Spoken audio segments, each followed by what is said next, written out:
Hello guys, what is up? It is Spooky Noodles, and I am back with a update to my TBR. Yeah, I cannot focus lately, so my TBR is in shambles. I don't even remember what I said I was gonna read last time, but I'll tell you the books that I want to read, and yeah, so I just realized I don't even have any of the books on me, so I'll be right back. Okay, so I have the books now, and I'm such a mood reader, guys, so this literally can be in shambles at any second.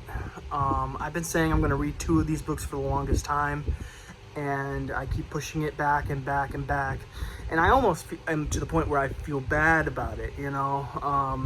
Well, no, I lied. I do feel bad about it, because I keep telling these authors, you know, I'm going to read your book. In fact, one of them was gifted to me by the author. The other one I wanted a giveaway. So I've been saying I'm going to read these books for a long time now. So I think it's about time I am going to get to them. I'm going to. And yeah, I've been in a mood for certain type of reads right now, and it's either apocalyptic or cosmic horror right now is what I'm really into. So it's been kind of hard to find books that interest me right now, because yeah, I started reading one book. It was an anthology, just to realize that I wasn't in the mood for that type of specific story. I'm sure the rest of the anthology is good, but the first story is usually the one that gets you into it, and it's not getting me into it. So I decided to take a break from Lovecraft's Legacy, which is the anthology I was talking about, or am talking about.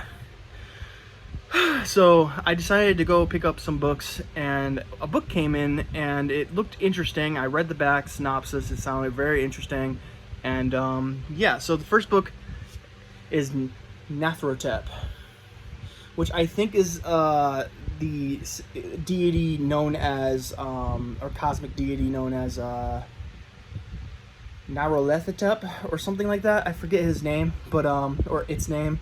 But this one's by William H. Nelson, and from my understanding, this is his only published work. He has other books on Amazon, but I think this is his only published work. I think. I could be wrong, but yeah. But I read a little bit of the first page. I don't even know if you want to consider that reading. I read like a paragraph, and I was like, yeah, this sounds like I can read it, you know. Like it's not too like literary, if you know what I mean, like old-time literary. Like, I don't like the one story I was reading in Lovecraft's Legacy where it was like all fanciful, you know, and like it was written like no one talks like that, you know.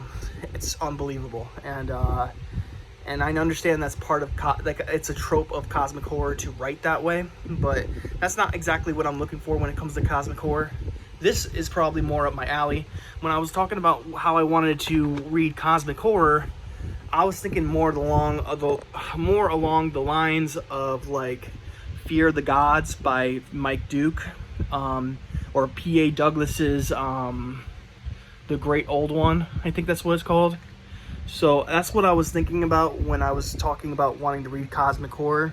I didn't want what I got in the first story of Lovecraft's Legacy. So, but I'm gonna give Lovecraft's Legacy a second chance in the future here. The first story just threw me off. So I only got like 12 pages into it or something like that, and I stopped. It was really hard to read. So yeah, but like I said, Nathrotep by William H. Nelson. Excuse me, too much pop. And yeah, that's what I'm gonna read right now, I think. So the other book that I just added to my TBR actually is a Ronald Kelly book. Now, if you don't know who Ronald Kelly is, well, you've been living under a rock. RK is awesome. He has some of the best stories I've ever read. Bloodkin, Fear, Father's Little Helper, aka 12 Gauge. Then he has a short story collection, Mr. Globo and Other Tales. Everything I've read by him so far has been 5 stars. I maybe Mr. Glowbones was a 4.5-star read or 4-star read. I'm not really sure. I can't remember or recall at the moment, but it has one of my favorite short stories of all time in it. That being said, everything's basically a 5-star read for me when it comes to Ronald Kelly's work. But like I said, I'm a little bit of in like an apocalyptic mood, in cosmic horror mood. So this one sounds kind of up my alley for right now, at least. And I think I'm going to give it a shot. And, well, it's not giving something a shot if you know it's going to be good because it's Ronald Kelly. But The Buzzard Zone by Ronald Kelly. Now, of course, you know me.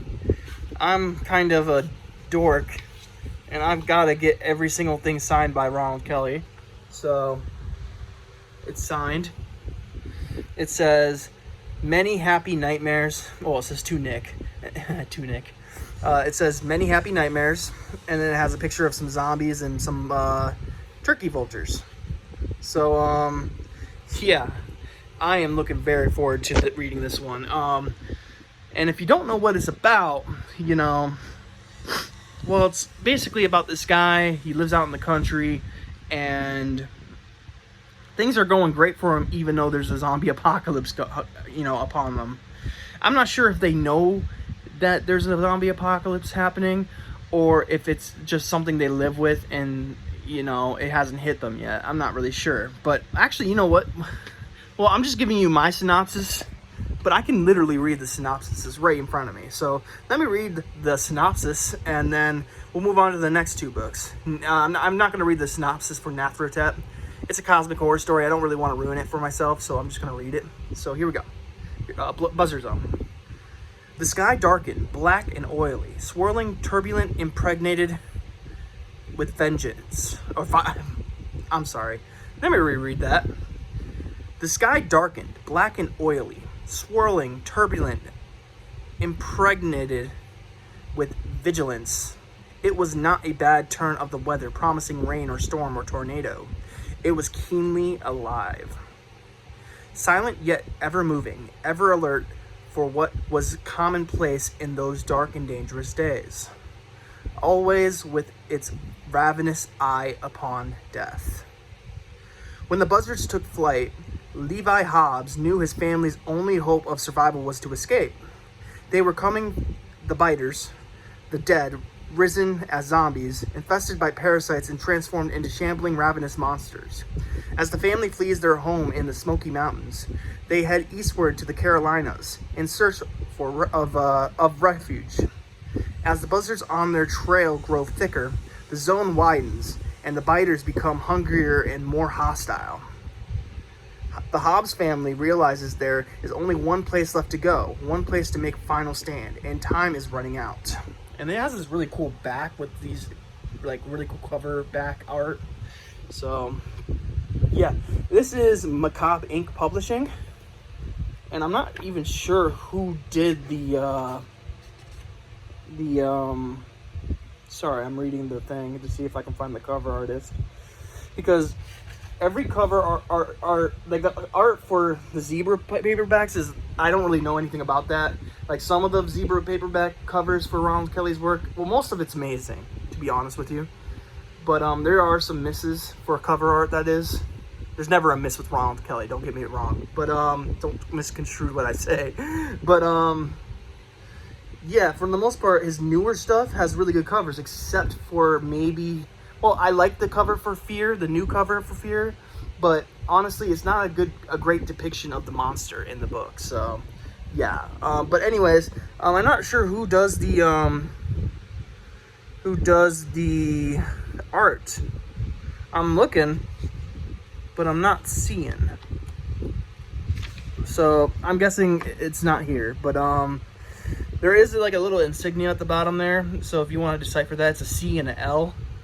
So maybe I'll ask Ronald Kelly who made the art for Buzzard Zone. I think the hardcover, Thunderstorm edition, which is really cool. I think my buddy Timothy has one. Actually, I know he has one because I watched him unbox it a long time ago. But yeah, this sounds like it's right up my alley. And if I fail at Nathrotep, this is probably what I'm going to read, because Ronald Kelly does not fail me. He never has failed me. So I'm probably going to just, why risk reading a new author when you can read an author you already know you love? So, yeah. But that being said, I'm going to give the new author a chance, I'm going to read their work, and if it's good, then it's good. If it's not for me, it's not for me. I'll never call a book bad based on my own opinion. Just because I think something's bad doesn't mean it is bad, you know what I'm saying? So, but for me, it's whether it works for me or not, because what scares me might scare somebody else, or what might scare me, might not scare somebody else. In the reverse, if something scares somebody, it might not scare me. So, yeah. But those are the two books that are like right in my peripheral. Then I have these two books I really want to read, and they've been on my TBR for a long time. So I actually got this book from Jesse D'Angelo himself. It's Lady of the Lake. It's kind of like a ghost tale, it seems like. I also got this really cool signed, autographed bookmark in here, but I'm not going to take that out because I don't want to lose the place there.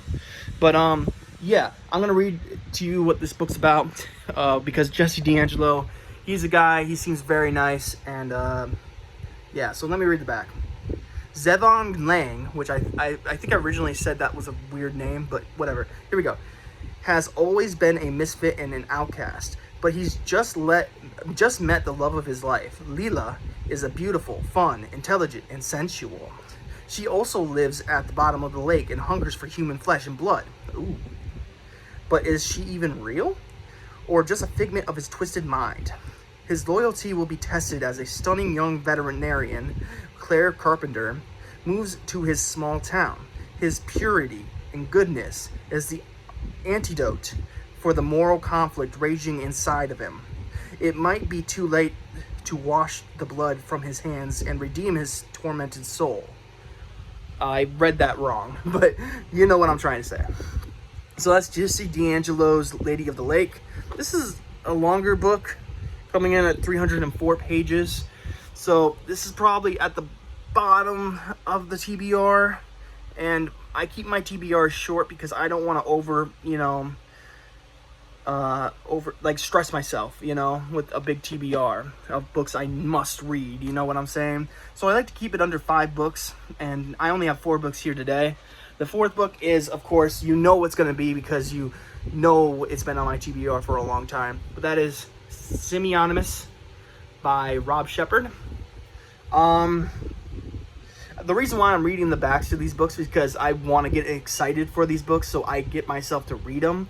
So yeah, here goes. Alex Boone has seen and been through almost everything in life, from crime to death, punishment to rehab. Alex has seen and experienced it all. Alex has tried to change for the better since his incarceration in a rehabilitation institution. However, when Alex wakes up one day after a particularly fraught night, the world appears to have changed around him instead.